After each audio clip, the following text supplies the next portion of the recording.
It's okay. You did a mitzvah, right? We wait for each other. So page 5, Pesachim Perkrisha Ola Abba. So we ended off saying that Ait Kashashbos Aser Lechilas Chometz Ve'achilas Chometz Lechilas Matzah. Hashbos Aser means eliminating leaven, is compared to eating matzah. The scripture compares the two.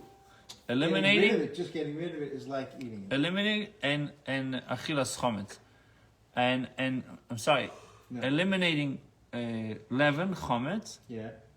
To achilas chometz leachilas matzah, ve'achilas chometz leachilas matzah, and the prohibition against eating chometz is compared to the mitzvah of eating matzah. What is he trying to tell us? Since there is a mitzvah to eat matzah the first night of Pesach, right? No pasuk is needed to teach that the chometz must be destroyed then, and the pasuk can be expounded as referring to the eve of Pesach. It says in number 1, that is when the prohibition against eating chometz begins, the chometz must be destroyed. The Gemara will soon demonstrate. And number 2, it says, when one is commanded to eat matzah, he is also warned not to eat chometz.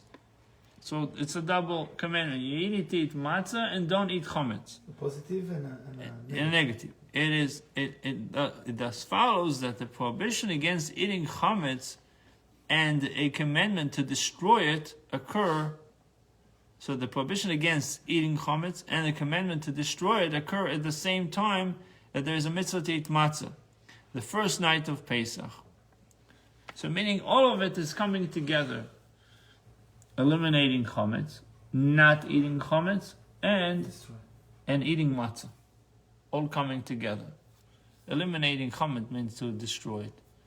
So the Gemara explains that these comparisons are made ashbosa sa'er lachilas chometz. Eliminating leaven, destroying chometz, is compared to the prohibition against eating chometz. Dichtiv, because you can argue I can destroy chometz by eating it. Destroying it. It was a nice Danish. I ate it, and now it's destroyed. It's eliminated. Right? Isn't it elimination? Right. That's it. Finished. So he says, Ashboser lachilas chometz, eliminating leaven, is compared to the prohibition against eating chometz. Dichtiv, Shivas Yomim Sa'ir Le'motze Bevoteichem. For a 7-day period, leaven shall not be found in your homes. Ki kol oichel machmetzes v'nichraso. So this one pasuk comes together. First of all, for 7 days you should not have a se'ir. Leaven should not be found in your homes. And number 2, anyone who eats leavening, that soul shall be cut off. So we see how they come together, how they are compared. And comparing, and the eating chometz is compared to the mitzvah of eating matzah. Dichtiv, kol machmetzes lo seichelu. It is written, you should not eat any leavening. And then it says, b'chol moshvei seichem teichlu matzes. In all your dwellings you shall eat matzes. Uchstiv bei v'matzo bo'erev teichlu matzes. And it is written about the matzah, in the evening you shall eat matzes. So considering that the term the first day in the second pasuk is not needed for the first night of Pesach, the Gemara nevertheless asked, Ve'ema l'rabbeis le'arba'asar leviu. But say that the pasuk comes to include the night of the 14th for disposal, for biur chometz, for getting rid of the chometz. The Gemara says, Bayom kesiv, it is written on the day. You cannot do it at night. You need to do it during the day. That's why I do biur chometz. The sleifas chometz is being done in the morning. Ve'ema mitzafro, but say that the obligation begins on the morning. Maybe you have to do it early in the morning. The Gemara says, ach. The ach in the pasuk, chilek, limits the prohibition to just half of the day. So we're learning two things. We're learning that it needs to be during the day, but it could be done in the midday. That's why we do surface chometz by 10:30, 11 o'clock. We don't have to do it right away in the morning. And we're still getting chametz. Up to that time, What did you say yes. yesterday? The fifth hour it has to be done by? Some say 6th hour. Machlokes. Yeah. So you can eat up to the 4th hour, and the 5th hour you can have benefit, and the 6th hour needs to be destroyed. But all agree that by the 6th hour it needs to be destroyed. The beginning or the end of the 6th hour? The end. You know it's called the shoyz manias. You know the shoyz manias at that time is calculated from sunrise to sunset. Yes. And then you divide it by 12, so you can have an hour can be 66 minutes or more. It's weird about how the Zman Kriya Shema changed. Before the time change, it was like after 10 o'clock. Now, last week it was 9:25. Yeah. So the Rabbi Shmuel Tam Matzina Arba'asar Shenika Rishon Shenem Barishon Arba'asar L'Chodesh. The Academy of Rabbi Shmuel taught, we find that the 14th of Nisan is called first.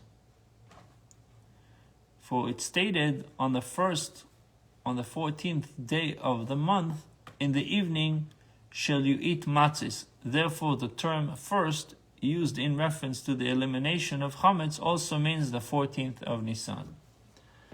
Rav Nachman bar Yitzchak Omar, Rishon demeikoro mashma.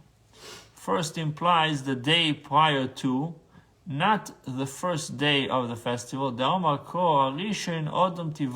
pasuk states, were you born prior, literally, to Adam? What does that mean? When the pasuk commenced to burn the chametz on the first day, it means the day prior to the start of Pesach holiday, because the Pesach holiday will start on the 15th, but the burning of the chametz needs to be done by the 14th. Elamaato. What about Sukkot? It says on Sukkot, you shall take for yourselves on the first day again, using the expression first day. Does this term first also imply the day prior, the eve of Sukkot? Certainly there is no obligation to take a lulav until the holiday actually begins. So why is it on Pesach everything is being done on the 14th? First day means the 14th, not the 15th. And over here, in Sukkot, first day means the 15th.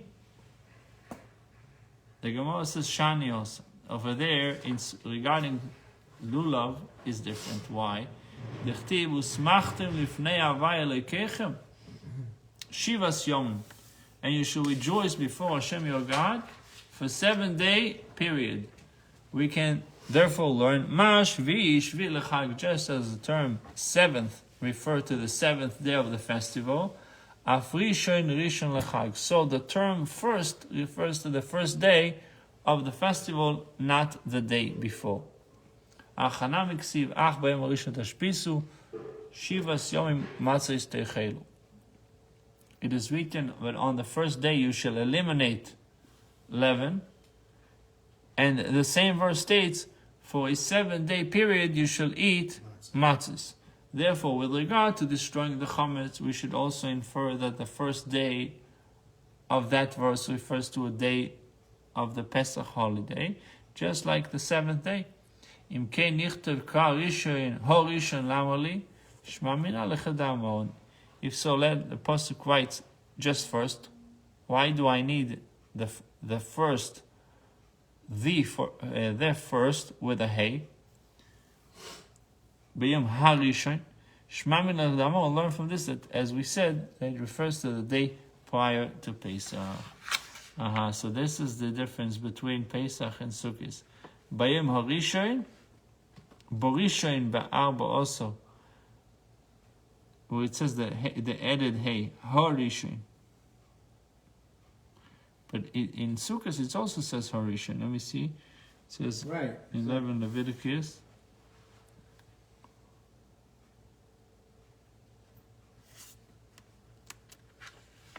So it says over here.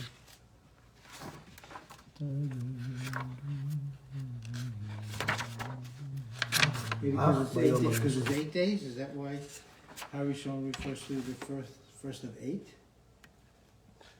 No, but look, we're extending. Ach bayem harishon tashbisu harishon. Harishon. You technically could say that the Pesach starts with B'dika Chametz, right? Because you gotta do these mitzvahs before Pesach. So it's 8 days. No, but the point is, he's asking if Yom Harishon means the first day, why don't we burn the chametz on the 15th? Right, oh, yeah, see, that's right, I'm afraid. Because in Sukkot we're not. It says about having lulav. Yeah, you need to have You a. take the lulav on the first day. Lakachtem lochem bayom harishon. Right. It says that you shall take for yourselves on the first day. So what's the difference between Sukkot that we do it on the day, and Pesach that we move it to the 14th? Could it be that Sukkot is really 8 days? So Harishon refers to the first of the 8? Sukkot is 7, and Shmini Atzeres is the 8th day. Shmini Atzeres is separate Yom Tov. We do a different davening for the 8th day of Sukkot. We don't touch the lulav on the first day of Sukkot also. Only falls on Shabbat. Yeah, but the morning is the 15th. Let's say it's a regular day, not Shabbat. You would be saying the bracha on the lulav on the 15th. If the 15th falls on Sunday, for example, you'd say the bracha on the lulav on Sunday morning. Yeah, but the Chag starts at night. Yeah, And the lulav right. at the morning. Right. You have to wrap But it still, they're doing it on the 15th. You have to wrap it the night before. Friday.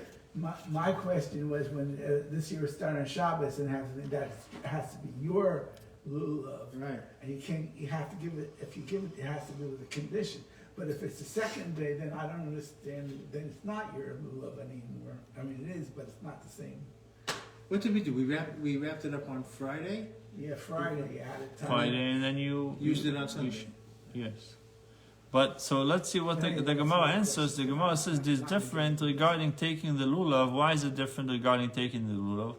For it is written, there's another pasuk. You shall rejoice before Hashem your God for a 7-day period. Ma shvi shvi lechag, just as the term seventh refers to the 7th day of the festival, so the term first refers to the first day of the festival.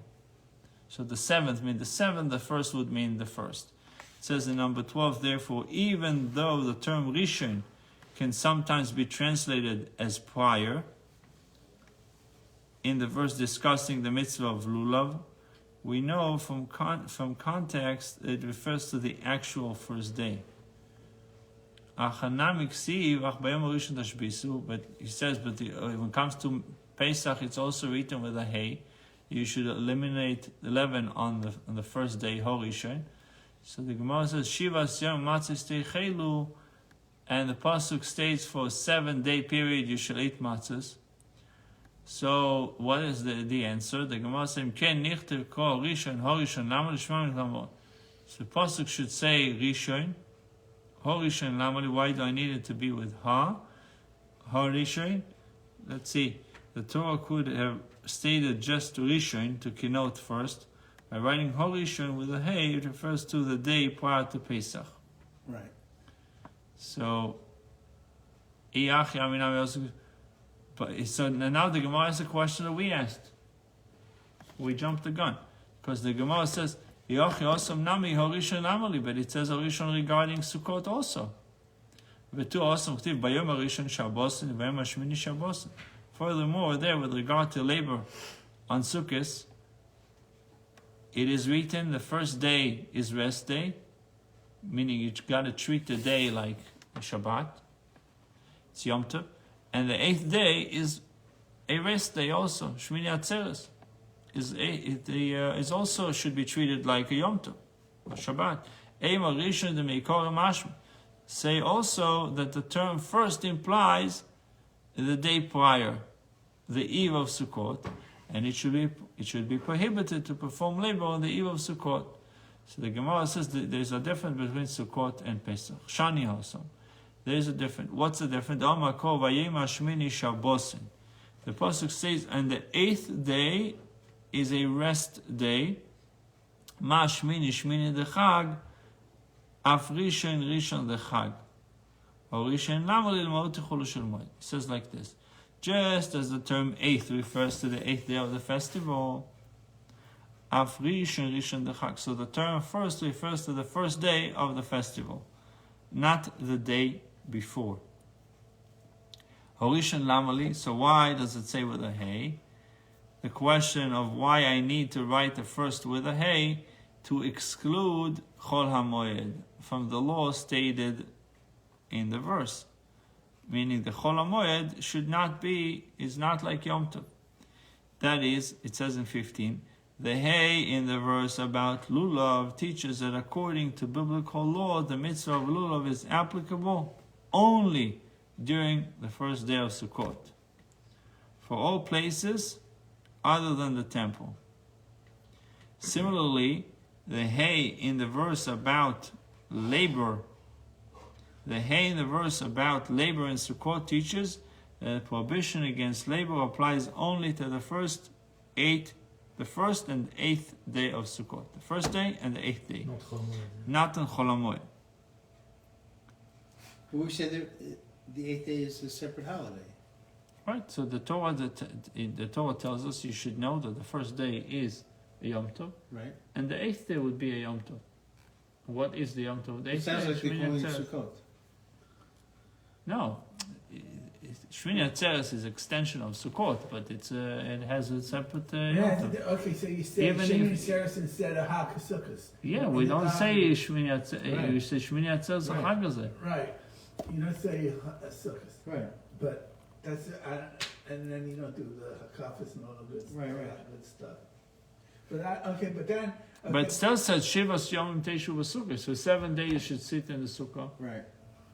And then it says that the 8th day is a Yom Tov. And we sit in the Sukkah without a bracha.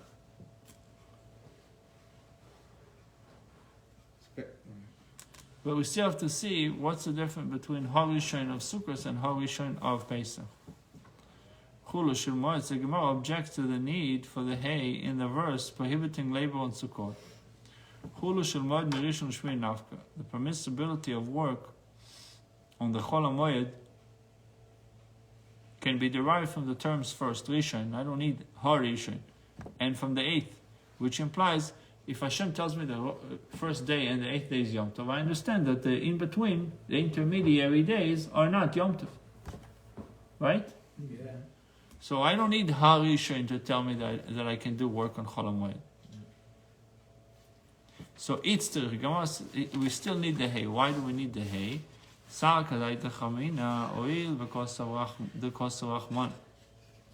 You might have thought to say that since the Hashem wrote, merciful one wrote, and the 8th day is a rest day, Uvayim Hashmini, Vav Mesif Alinyan Arishan. The superfluous letter Vav adds to the first matter.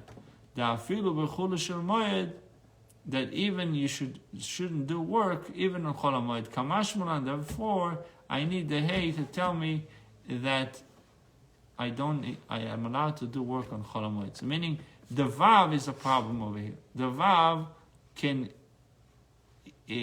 imply that I need to the whole 8 days is Yom Tov.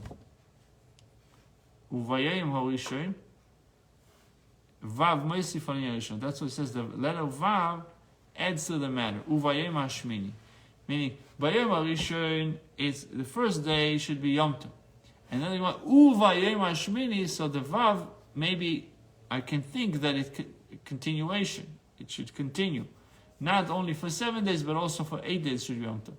So that's why Harishon is needed. The hay is needed. The Gemara is still challenging it.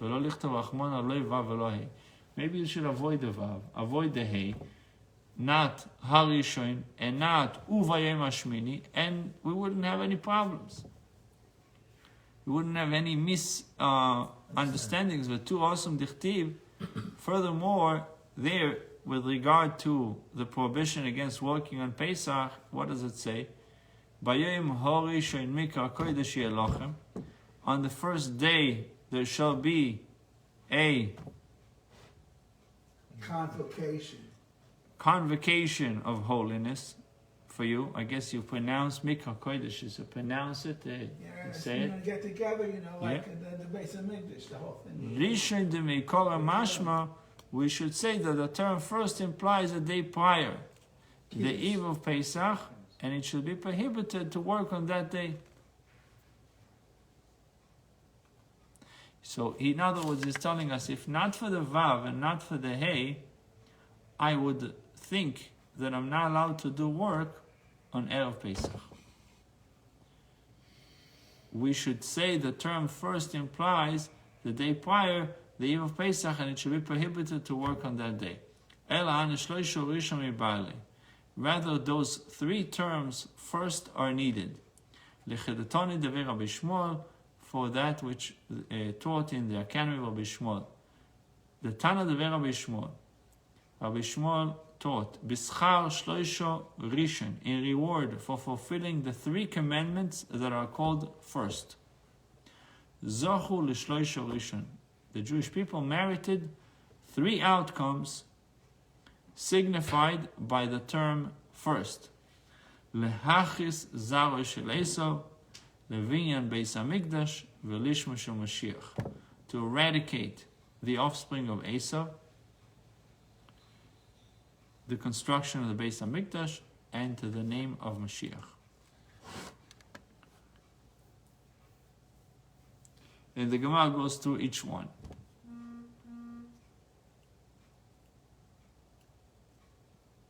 But we saw Bayem Arishon Tasbisu, Bayem Arishon Mikra Kodesh, and the other Rishon was Ulakachtem Lachem Bayem Harishon. So three times it says Rishon, giving us three rewards. So the first one is, we said, La'achis Zaro Shel Esau. How do we know this? To eradicate the offspring of Esau. It says about Esau that he was born this week Pasha, or last week Pasha. Pasha's told this. Esau is born, and it says he came out hairy and red. He emerged red, entirely like a hairy mantle. Mantle? Yeah. Yeah, like Okay. a coat. Okay. Was ginger? Yeah, ginger. Red-headed, yeah. In Yiddish, mantel, Yeah. right? A garment. Well, they used to joke at Jews from Georgia not Georgia, In Russia. Georgia, Yeah. that they were very hairy people. So when at the beach, in Israel, the lifeguard makes an announcement: you go in, you go out, like to boss around, you know. They're Israeli. So he tells me, you with the sweater, get out. He's wearing a sweater. And they are like this. They give like very strong speeches to people. But they don't want to run into the water and save Right. somebody, so they're afraid. Right, but the way they speak, it's Yeah. very rude. Yeah. Who, the lifeguards? You with the sweater, Yeah. get They're Israeli. Why wearing a אדוני, sweater? אדוני, צא החוצה, go on. I had these experiences. Yeah, I like it. But to look to embarrass a fellow Jew like that, it's a little rough. Yeah. It's a I little think rough. they care? They don't care. No, because it was his wife. That's what he was saying. Anyhow, so Le'achid Zal Shel Esau, to eradicate the offspring of the Chtiv, so Esau comes out hairy mental. Ulevinyan Beis Hamikdash, and the construction of Beis Hamikdash, the pasuk says, Kiser Chavod More Merishon Mekoim Mikdashenu. It's a pasuk in Yirmiyah 17:12. So saying Harishon is like a tikkun? Is that the idea? Harishon was for Esau, so now Harishon. The commandment was to Vayem Harishon on the first day, Right. and regarding Esau it says also Rishon. So it tells us that because of us doing the mitzvah of Vayem Harishon, Right. then it Nullifies. or eradicates Esau. Right. And then the second thing is Beis Hamikdash. It again in Beis Hamikdash it uses the expression of Rishon also, and in the name of Mashiach ulishmoi shel Mashiach dechtiv Rishon LeTzion hine hino.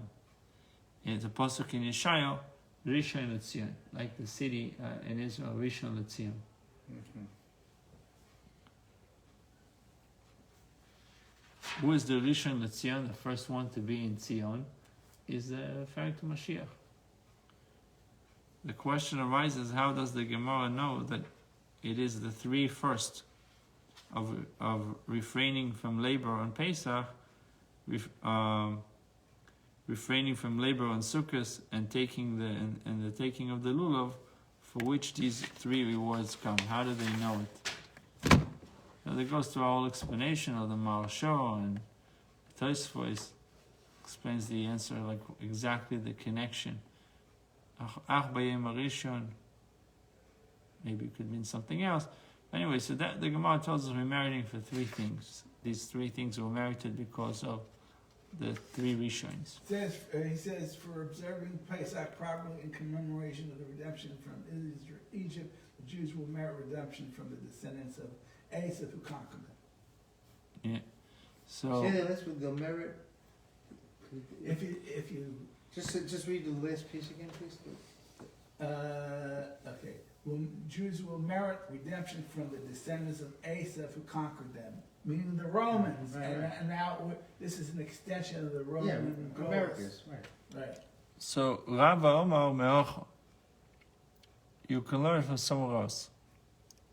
Lo istishchas al chometz dam zivchi, you should not slaughter my blood, offering while in the possession of chometz. Lo istishchas ha Pesach v'adayin chometz kaim.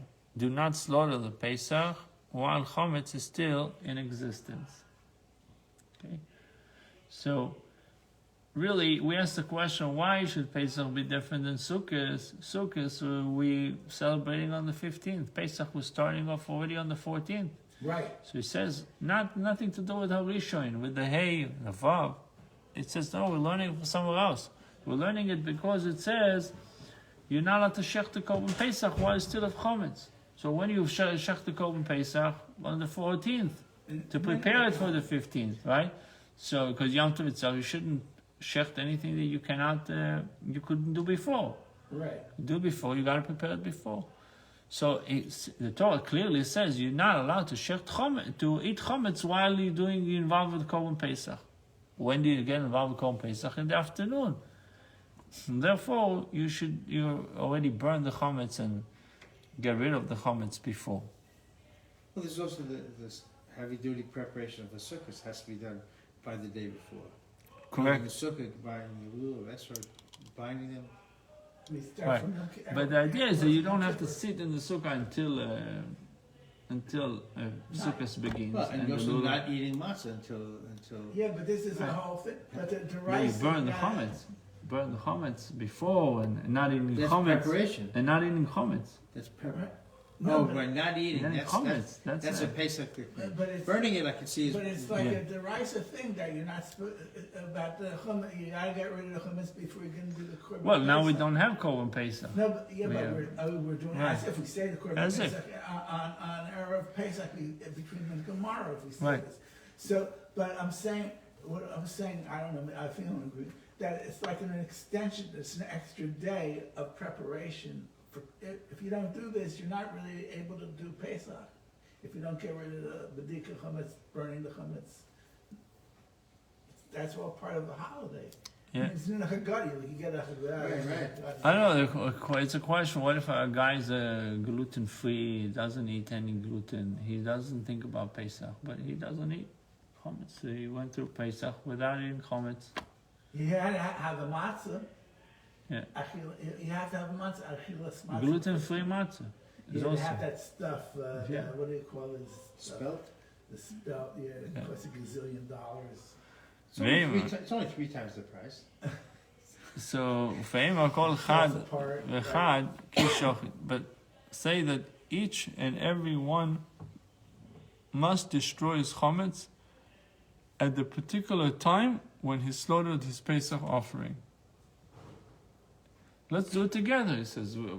At the particular time that you bow to shech the chometz, to shech the Korban Pesach, you should, right, at that time you should destroy the chometz. The Gemara says, one of the Muslim ones said, the time of slaughtering, not when the actual slaughter takes place. first day you shall eliminate leaven from your homes. Me'erev Yom Tov or Erev Yom Tov atzmei, from the eve of Yom Tov or Yom Tov itself. Talmud Leimar Tishchas al Chometz Dam Zivchi. The Torah states you shall not slaughter my blood offering while the possession of Chometz. You shall not slaughter the Pesach offering while Chometz is still in existence. These are the words of Rabbi Shmuel. Rabbi Akiva says this is not needed. Why? Because there is a pasuk already. On the first day you shall eliminate leaven from your homes. It is written, all labor shall not be done on them. And we find that kindling is a primary labor. Obviously then the Torah cannot be commanding us to burn the chametz on Yom Tov, because he can't. Right. So it's self-understood. Rabbi Akiva says that you cannot, that you should burn the chametz before Yom Tov on the 14th. Rabbi Yisrael, the exposition is not needed. But on the first day you shall eliminate leaven from your homes. Me'erev Yom Tov or B'Yom Tov. Means it should be done Be'erev Yom Tov or Yom Tov itself. Talmud Leimar Ach, like the Torah says, Ach B'Yom Harishon. Therefore the Torah says Ach, which limits and allows the person to keep the chometz for part of the day. Maybe Yom Tov Atzmo, and if it refers to Yom Tov itself, Mishori, is it permitted to keep chometz for even part of this day? But the commandment of eliminating leaven is compared to the prohibition against eating matzah. And the prohibition against eating chometz is compared to the mitzvah of eating matzah. Therefore, since one is commanded to eat matzah at night, the chometz must also already be destroyed before night. Amarava, the Gemara analyzes the bright. Amarava, Shmamina, Rabbi Akiva, Tlat. You're learning three things from Rabbi Akiva. Shmamina, number one, and bir chometz el asreifa. What is bir chometz? Burning the chometz. What does it mean? Eliminating chometz, the destruction of chometz means burning. Ushmamina avor lechalik yotzos. And the second thing is we're learning from Rabbi Akiva that kindling was singled out to separate the Shabbos labor into distinct categories of liability.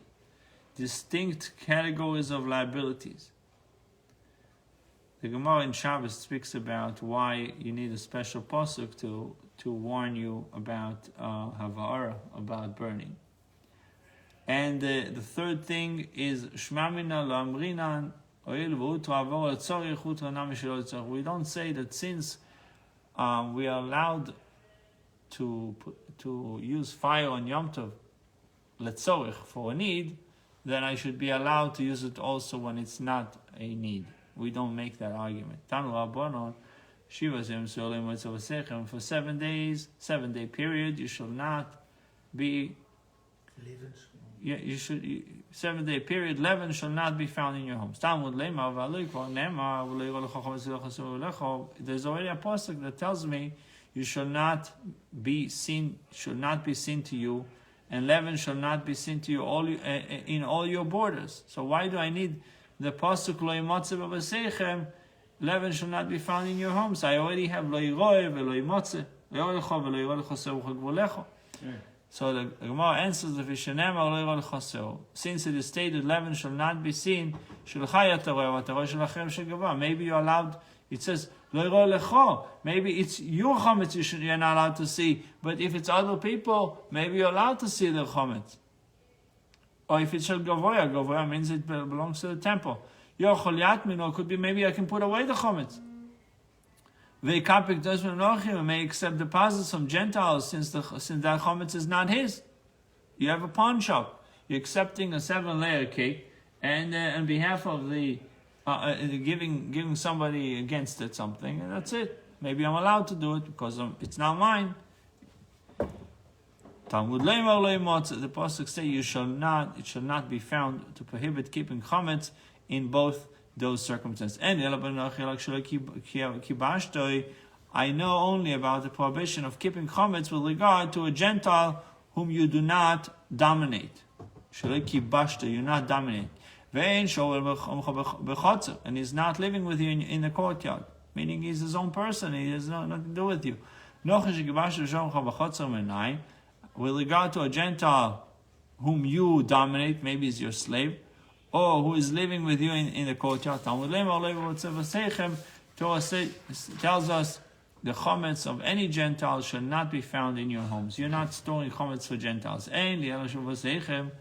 Okay, I know about the house. What about my pits, my shichin, me'oros, menayin, b'shichin, in pits, ditches, vaults? The closet. Yeah, Talmud Lema b'chol gvulecho. That's why the Torah takes care of that possibility also by saying in all your borders. V'adayin v'nyoim v'abotim mishum bali rovali motza.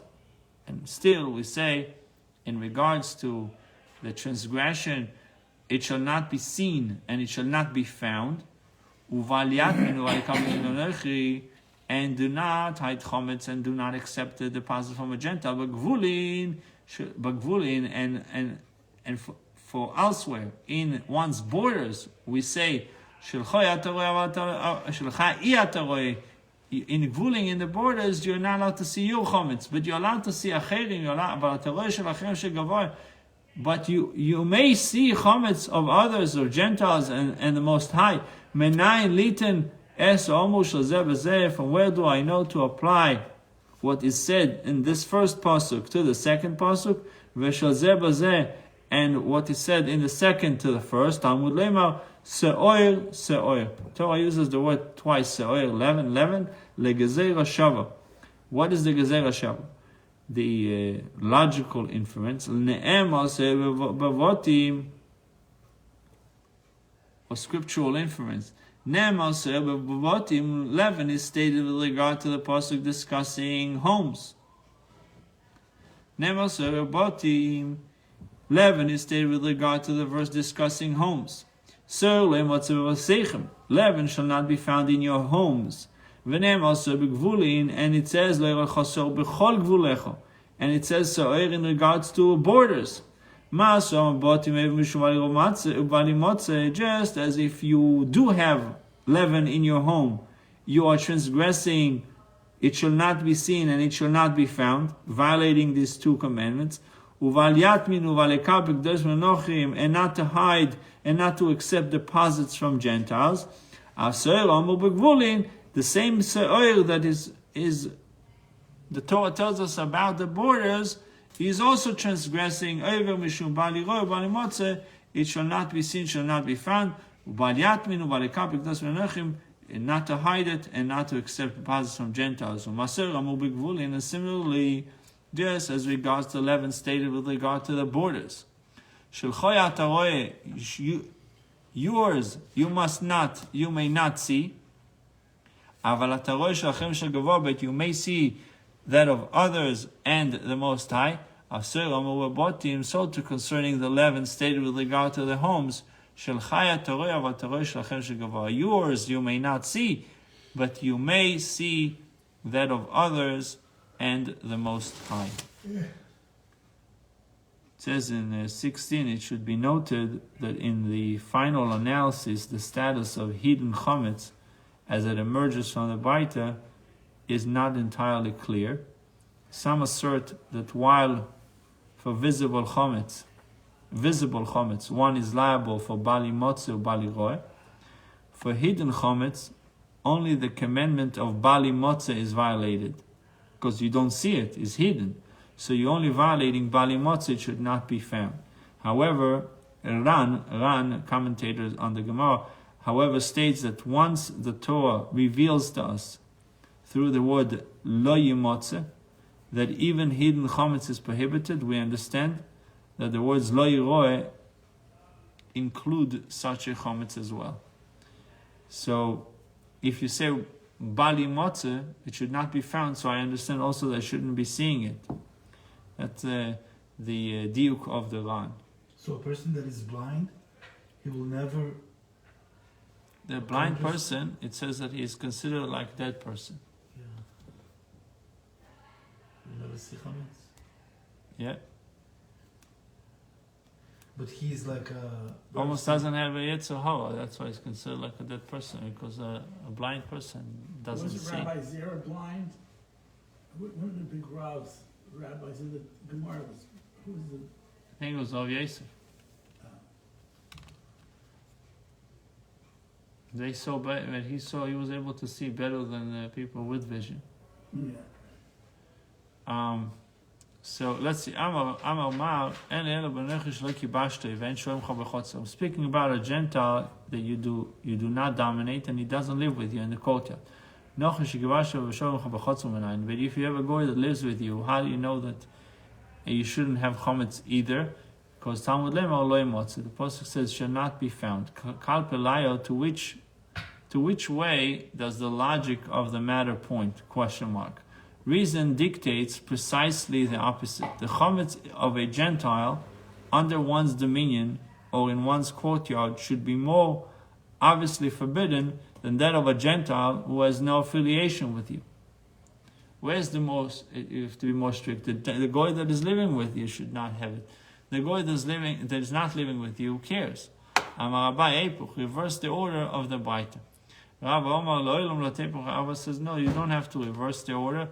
And this section of the baita referring to the beginning where they stated you may not see yours, you may not see, but you may see chametz of others and the Most High. I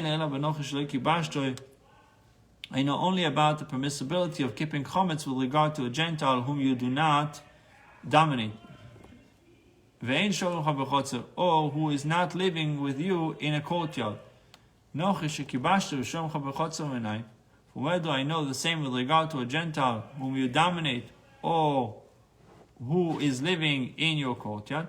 The Torah therefore states, chametz of any Gentile shall not be found.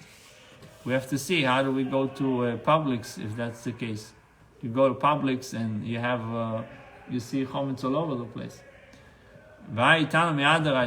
And this Tana is seeking a ruling of permissibility. And he cites a verse referring to prohibition. It's written in the Torah twice the word lecha, two times. Twice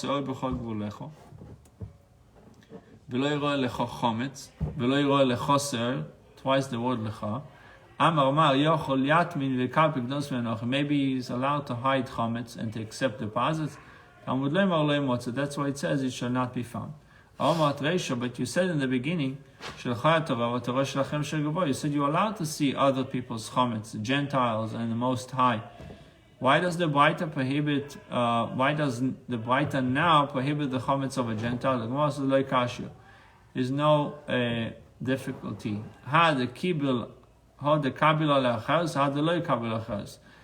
This latter section of the Baita, where the Jew accepts the responsibility, that's where it's also. But where the first section, where the Jew did not accept responsibility, then he's allowed to see it. If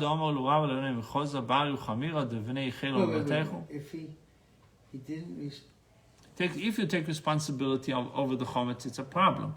If you don't take responsibility on the chametz, it's not a problem. If a Jew accepts responsibility, the chametz is considered like his own. It's like your chametz. Yeah. So that's a problem. It's not a problem because you're not taking responsibility on it. But you have to be careful. If you go with kids and sometimes they touch things and touching it becomes yours and so on. It's not so. That's why I mentioned it. A lot of try to buy everything before Pesach. Also, not to waste the Yom Tov on shopping. You can do better and greater things. Hopefully. Yeah. Although in Muncie they have the stores.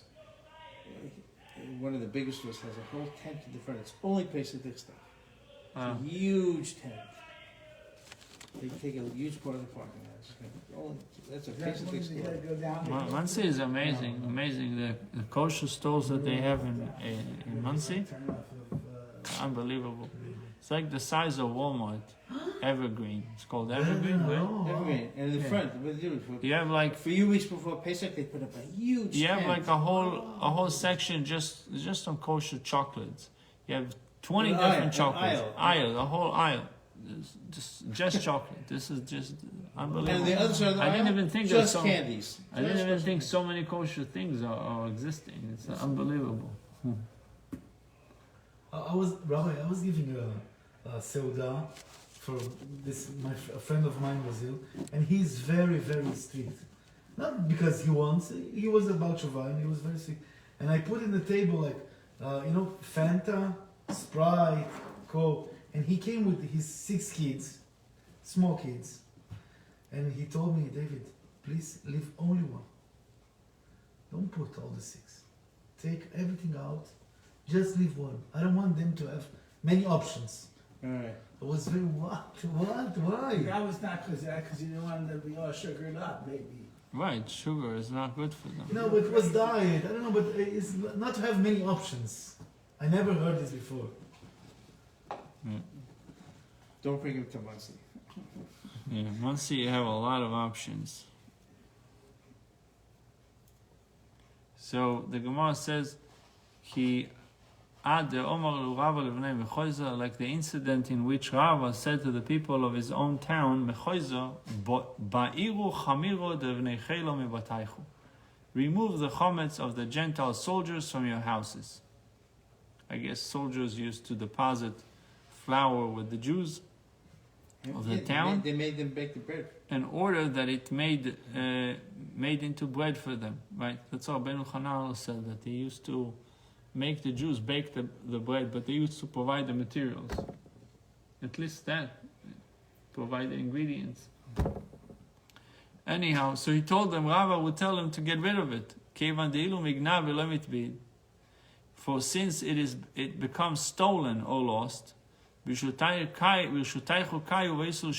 is considered in your possession and you need to pay. And since you have responsibility, it's the same point that we just said before. Since you're responsible for it, it's like yours, that's why I'm telling you to get rid of it. It is like yours and it is forbidden to be kept. This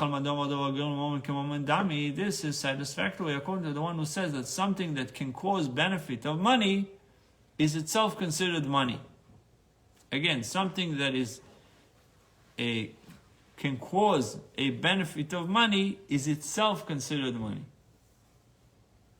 For example, you have a cow. Cow can milk milk. Milk can be sold and make money. So I looking at the cow, I see money already. I don't look at the cow as a cow. I see already milking cow, right? The famous using the expression of milking cow because it produces money. So it's not money, but I see it as money. Like you look at the house, you don't see the house as a house. You see how much money you're going to make from the house. Because you're not living in there. So that's what it means. This is satisfactory according to the one who says that something that can cause a benefit of money is itself considered money. But according to the one who says it is not considered money, Michael, there is an opinion that says no, a house is a house and a cow is a cow. If you translate it to money, then it's money, but right now it's not money. So according to that opinion that it's not money, meaning it's not yours, then you can keep the flour of the soldiers, you can keep it in the house. And the goy that lives with you, and even if you take responsibility of it, it's not chametz yet. Meaning, I don't look at the potential, I look at the actual. Right. So it says it is different here because the pasuk states it shall not be found, adding extra stringency to the laws of chametz. So since the pasuk did not say lo yimotza lecha, we learn that no chametz should be found, even that of a Gentile, under this particular circumstances. This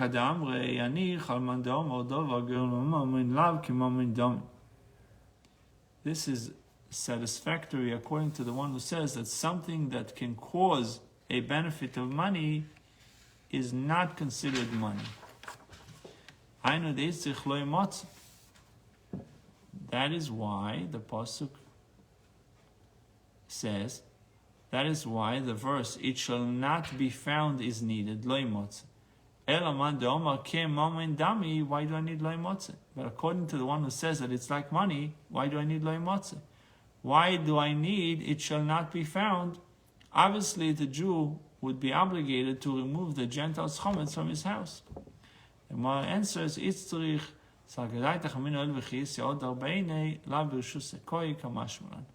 if you might have thought to say that since when the deposited item is intact, everything is perfect with the object, it is returned to the owner as is, and this chometz is intact, it was not lost or stolen, it is not now considered in the possession of the Jew. Kamashmalan, that I do consider it in the possession of the Jew. Therefore informs us that the Jew is nevertheless liable for it. We'll continue, God willing, tomorrow. So tomorrow, 6 o'clock. Thursday.